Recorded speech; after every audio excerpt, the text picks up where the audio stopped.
16 minutes after the top of the hour, for nearly 3 weeks, the parents of missing baby Lisa Irwin have been living under a cloud of suspicion. But new surveillance video, watch this closely. It shows a mystery man walking just 2 miles from the couple's home at the time of Lisa's disappearance. It's putting a new twist now on the case. Could this new evidence finally clear Deborah Bradley or Jeremy Irwin?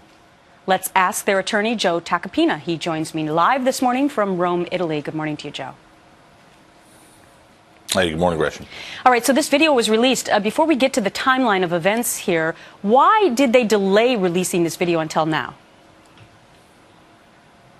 You know, Gretchen, I mean, I have no idea. I really, they don't check with us, obviously, so I don't know what they're thinking. I don't know what the thought process is. And, you know, you would think something like this, they'd want to get out there as quickly as possible because maybe there are other people who will see it and say, oh, you know, I was around there and I saw something like that. You know, who knows what the reasons are.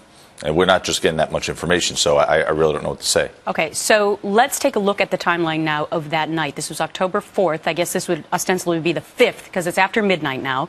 The first sighting, 12:15 a.m. We're looking at a map here in Kansas City, Missouri. That was close to their home, and what did that person see? Basically, all three individuals, separate individuals who have no connection to one another or the Irwin Bradley family, saw the same thing. Basically, a man of similar, stature, not a relatively slight, 140-poundish individual, male, white, carrying a baby, an infant baby, less than a year, wearing only a diaper at 12:15, at 2:15, at 4-something a.m.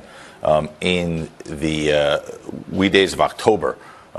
Obviously, something's wrong there. And, if it were one witness, Gretchen, you say, okay, well, it's just one person who was hallucinating, perhaps, or maybe they mistook a bag for a baby. But when you have three individuals, separate individuals at different locations, a straight line path away from the home as time progresses, it's a scary, scary thing, and hopefully it starts providing some answers. Well, it does and maybe provide, this is that watershed moment in the case. It does provide interesting information to this case because all fingers were looking like they were going to be pointing at the family. So 12:15 is this first sighting of the man with the baby in the diaper. 2:15 a.m. is now this new surveillance video that we're seeing a man coming out of the woods, you say in a direct line, moving away from the house. And then at 4:10 a.m. there's another sighting of a man with a baby in a diaper. But let me ask you this, Joe.